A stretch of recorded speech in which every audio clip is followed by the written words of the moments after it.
Best time to water plants. That is what my neighbor thought he knew. It was the hottest afternoon of the year, and I was crouched over a dry tomato with the watering can. He leaned over the fence.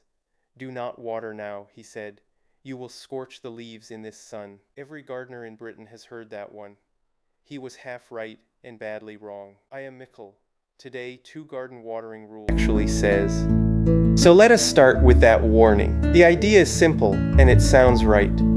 A drop of water sits on a leaf, acts like a tiny magnifying glass, focuses the sun and burns a hole. Greenhouses, allotments, gardening books, everyone repeats it. Here is the problem.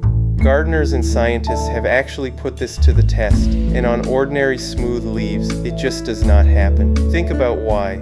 A rounded water drop resting on a smooth leaf does bend the light, but it brings it to a point below the leaf, not on the surface. The heat never lands where the damage would be. And there is a second thing going on. That drop is sitting right on the leaf, soaking up any warmth and cooling the surface as it evaporates away. A little glass bead can scorch a leaf because glass does not evaporate and does not cool. Water is not glass. There is one odd exception. A floating fern with tiny water-repelling hairs can hold a drop up in the air at just the right height, clear of the leaf. No contact, no cooling, and that one can burn.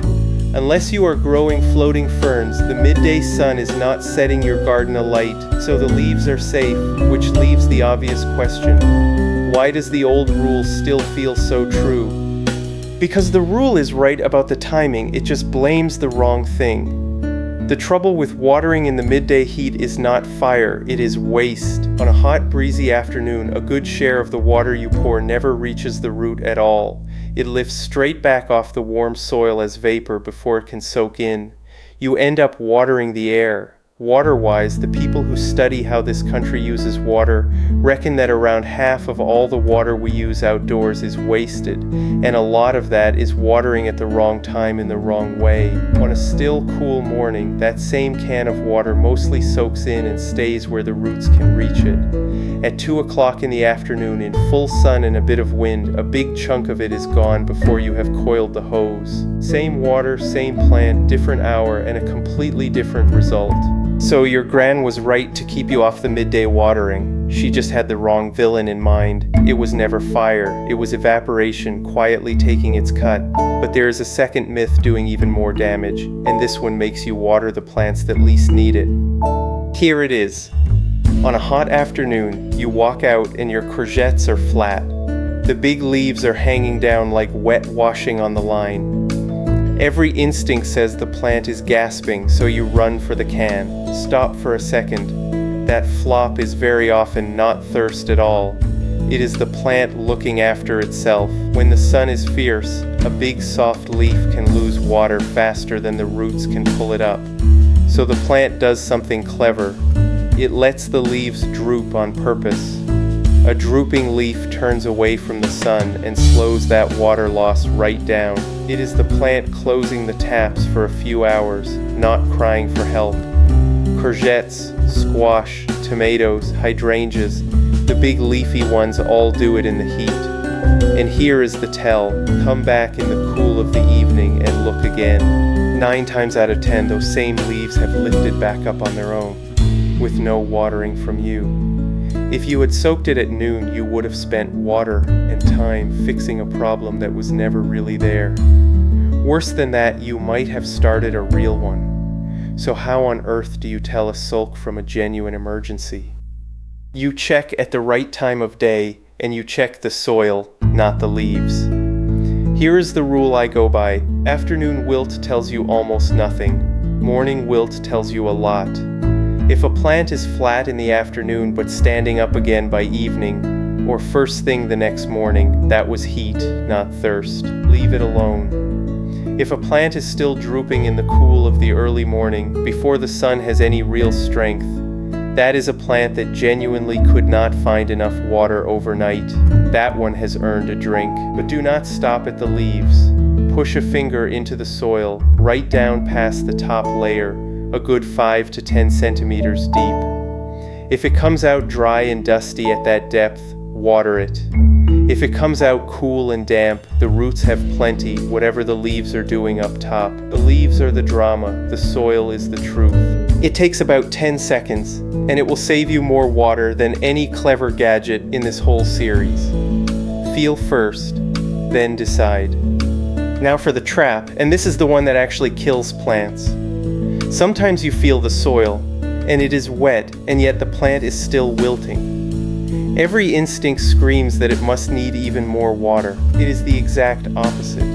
Roots do not only drink water, they also breathe.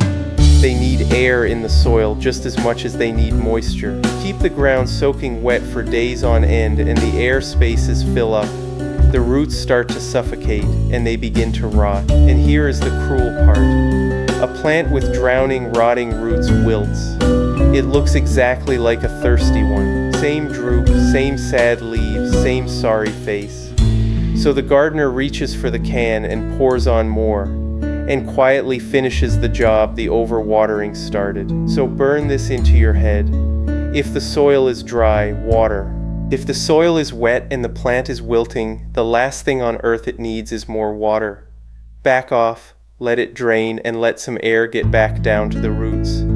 When a plant is wet and wilting, more water is not a rescue, it is the thing finishing it off.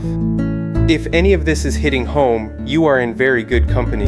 Go on the UK gardening forums during a hot spell, and it is the same cry over and over again. Someone posted this during a dry, sweltering week, and it got a knowing nod from every corner of the country. My hydrangeas are wilting every single day in this heat. I water them every morning and they still flop by lunchtime. What am I doing wrong? That gardener is doing everything their instincts tell them, and it is not helping one bit. Because hydrangeas are the drama queens of the border. The very name carries the old word for water. Big leaves, shallow roots, and a full theatrical faint every hot afternoon. 9 times in 10 those hydrangeas are not short of water at all. They are hot and they are sulking, and they will be grand again by evening. So the honest first move is not the watering can, it is your finger in the soil. Feel first. If it is damp down there, put the can down and let the poor thing have its afternoon lie-in. It has earned it. Here is the honest bit. The best time to water is early morning, and that is exactly when I am driving the first bus. So on my own tap, I run the Johgee 4-zone timer. The hub sits indoors by the router and talks by radio through my brick wall to the unit outside. 4 beds, 4 schedules, and a rain delay that skips a watering when rain is due. If you have a couple of pots and you are home each morning, you honestly do not need one. Right? Let us turn all of that into a plan you can actually use. First choice, every single time, is the early morning. Water then, and the plant drinks deep before the heat arrives, and very little is lost to the air. If mornings are impossible, the early evening is your second best. The air is cooling, the soil holds the water through the night, and the plant is ready for the next day. There is one catch with evening watering. Try to water the soil and keep it off the leaves. Foliage that stays wet all night is an open invitation to mold and mildew, and that is a story for a later episode. In the midday sun, save that for a genuine rescue, a collapsing new seedling, a pot gone bone dry and light as a feather. In a real emergency, yes, water at noon. A drink the plant can use beats a tidy rule every time. Just know a fair bit will evaporate, so water the soil slowly and give it a proper soak. But for everyday watering, the routine is dull and it works. Morning first, evening if you must, noon only to rescue. So what does all this mean for your garden? 2 old rules, both half true, both worth fixing. Watering at noon will not scorch your leaves.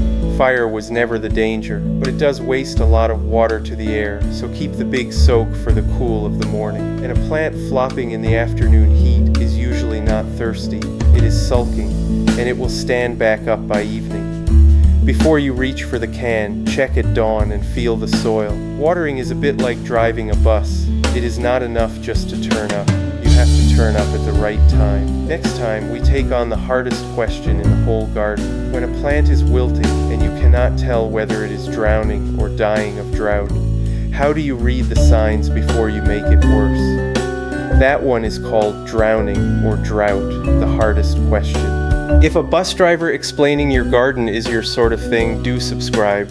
Right? That is the route for today. See you on the next one.